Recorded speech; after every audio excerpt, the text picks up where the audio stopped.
Hello, hello. My name is Hello. SharpEyez, and helping me cast is the infamous Crucifix Hello. and the glorious Orc. What's up, guys? All right, spawning in the upper right-hand corner, we have InfCrisis, a Protoss player. And spawning in the bottom left-hand side of the screen, we have SharpEyez, spawning as the blue Zerg. Crucifix, what do you think about the ZvP matchup? Well, it seems like it's going to be pretty exciting. We are casting one of the best Zergs in the world right now, so I'm pretty excited about that. Hopefully, we'll see some good performance out of him. InfCrisis looks pretty intimidating. He did pick a good color. Red is always good, but blue is better. So that's a plus for SharpEyez. What do you think?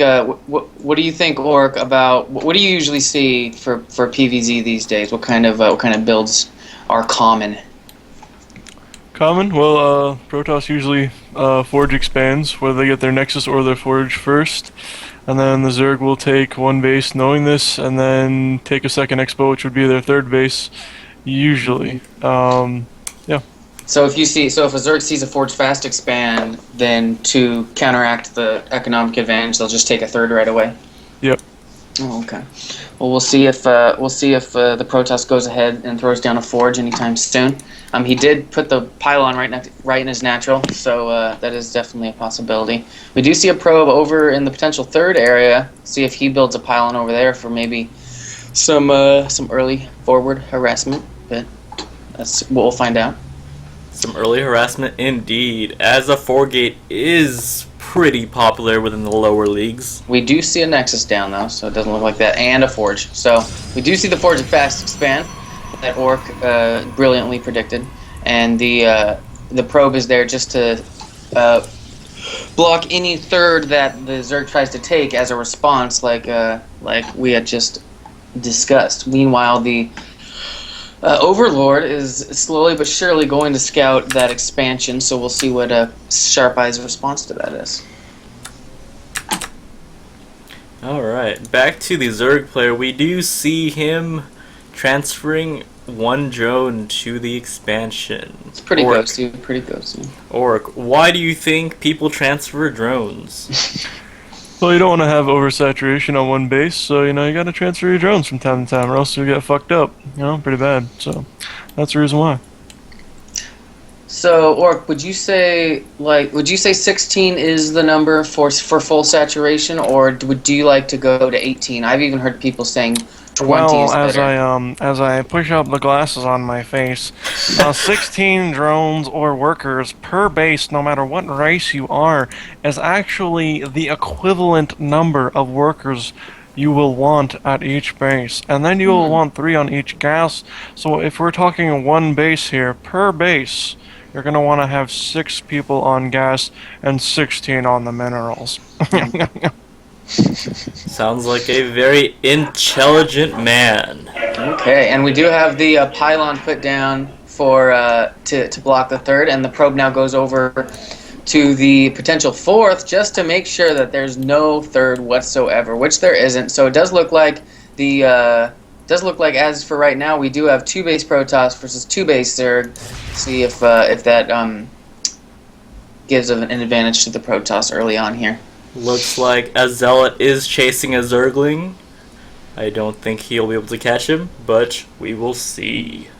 We do have a probe. We do have a Harvester advantage for the Protoss, though, which is something you don't usually see in a Zerg matchup. But it looks like the Zerg did just take over in the quite significantly in the drone count. It's drone out pretty hard. Does have a slight oversaturation on his main, but looks like he'll be using those extra drones to build buildings or transfer. Now we do have +1 on the way for the Protoss, and a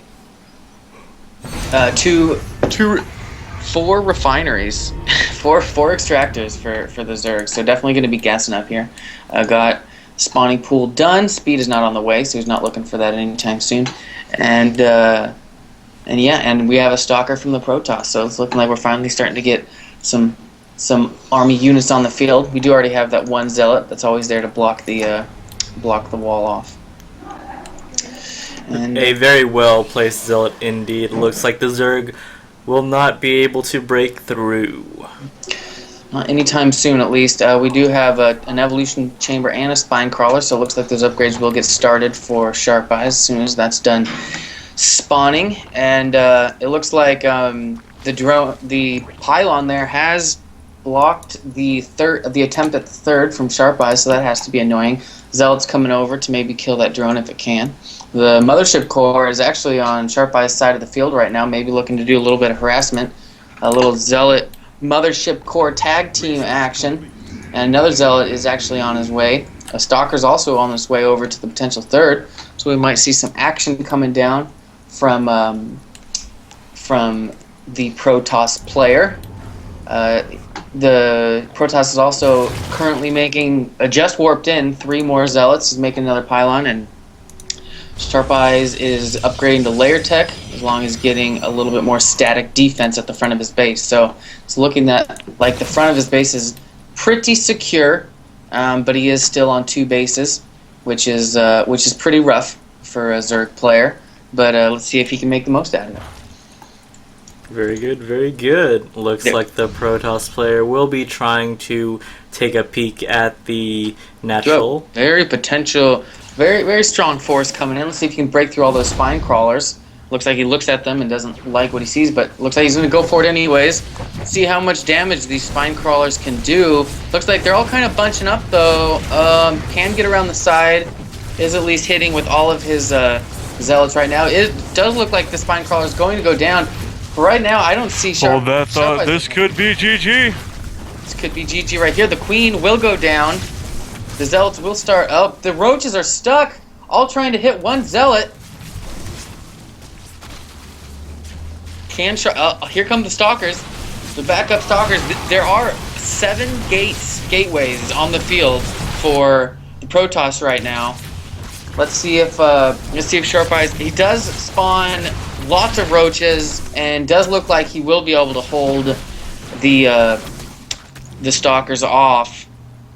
Good reactionary play by SharpEyez as SharpEyez starts a macro hatch there. Let's see if SharpEyez will take this opportunity to do a counterattack, or if he's going to set up some defense and expand his micro a little bit.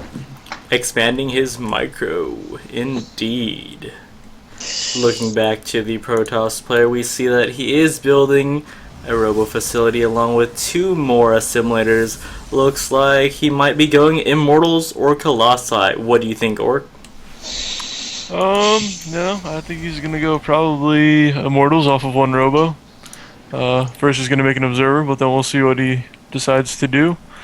Right now, the Protoss should be making a 3rd base. I was wrong, he's building a robotics bay to get Colossi. And the Zerg is right now clearing a pylon to get his 3rd. Very late 3rd base by the Zerg player. Orc, do you think that was a very bad play to not expand early on?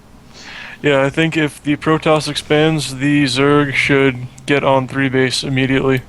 Right. It wasn't a bad play, but I would have played it differently. I think the Protoss could have standed to expand while he was hitting, with almost no fear of losing that early 3rd, and then he could have even had a higher economic advantage. Here we go. We're gonna see some aggression here, and I think the Zerg army might be a little bit bigger than the Protoss one at this point. Trying to get back through that hole. Can't seem and to the do force it. fields are going down and blocking the Zerg attack. I have to say that was some terrible micro by the Protoss player, but I guess he was just trying to. He knew he couldn't win the battle. He's just trying to get back into his base as fast as possible. Is warping in several more. I would hope to see a couple more force fields here. to make sure that the Zerg doesn't breach through that wall, but it's looking like it's going to be pretty difficult to keep the Zerg out at this point.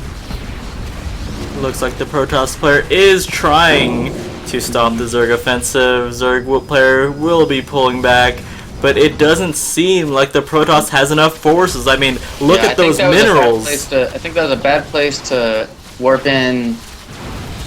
Right in front of the Zerg army. He lost those. The Immortal's doing what he can, but one Colossi is going up. Yeah, here comes the Colossi. I don't think it will be enough. I think it's just going to get focused down if the Zerg player can get through here, that is. Look at that forge, it's hanging on by dear life. It is. Will he finish the upgrade before the forge dies? Looks it looks like he will. Yeah, it so does. that was a close one. And it looks like he did hold it off for now with that clutch Colossi. Trying to make another one right now. The Cybernetics core is out of power, but see if he can't build another pylon, which he does, to complete his wall off once again. Looks like the Zerg player has expanded. Is up and running. That isn't mining anything off there yet, but looks like the Zerg player is going in again for another offensive. Stalkers versus Roche Hydra. Works out. He does have a low stalker count, but those hydras do a good bit of damage. That's for sure. It looks like all the Protoss has are these two lone Colossi right now. So if the Zerg just pushes right now, I think he could have this game no problem. Indeed, the Zerg is reinforcing with some Zerglings. So he does pull probes to try to put a little buffer in between him and the army of the Zerg. But at this point, I think the Zerg's army is a little too big, and I think this will be GG right here. As he tries to get the surround on those Colossi. Colossi just attempting to run away, take an engagement that they can win. The Protoss player chooses not to pull any probes there, which I think was probably a bad idea because they all died anyways. And what's even more strange is he isn't even on cooldown. There it goes. I was going to say he wasn't warping anything in. Finally decides to do that. But at this point, I'm actually... Yep, there it is. Yeah. I'm like, SharpEyez should just go right through the front door. There's no reason not to. Not even ring the goddamn doorbell. Just fucking go in. There we go. Looks like SharpEyez is sitting pretty. About to move in. Looks like those Colossi are attempting to hold the gate. Can that force field stop the Zerg's army? Just for a second. Decides to take out the assimilator before he... Okay, that's pretty bold. And again, SharpEyez pulls back for almost no apparent reason. But I'm sure he'll get it eventually. And it looks like he might even go all the way back to his base to kill this single pylon and take a fourth. So we'll see what happens. What is SharpEyez doing at this moment? Will Sharp lose his third? Will Sharp lose his third to two zealots? He will. He did lose his third to two zealots, and brings it. I mean, most people would say don't bring your entire army back to your third to kill two zealots, especially if you're going to be unsuccessful anyways. But SharpEyez doesn't seem to go by that theory. Now, looks like Protoss is actually going to try to push out here, but I don't think he has enough yet to try to do that. Especially, I think what he's saying to himself is, you know, I don't have a natural. If I don't do damage right now, it's pretty much game over. And it looks like they completely pass each other. And here comes the big engagement. I don't think the Protoss has even clearly enough. We should see a GG coming as he realizes that there's no way that he's going to win. But honestly, he probably could have chosen to not GG and just let SharpEyez go back to his base while he built up another army. But it's a choice that he made. What a game. Good game. All right, looks like terrible play by both players here. But I think the Protoss's choice not to get the third, his choice not to spend his minerals, get any more gateways, and then SharpEyez probably could have ended that game a little earlier, but overall, pretty good game. Pretty good game. And this is SharpEyez signing off.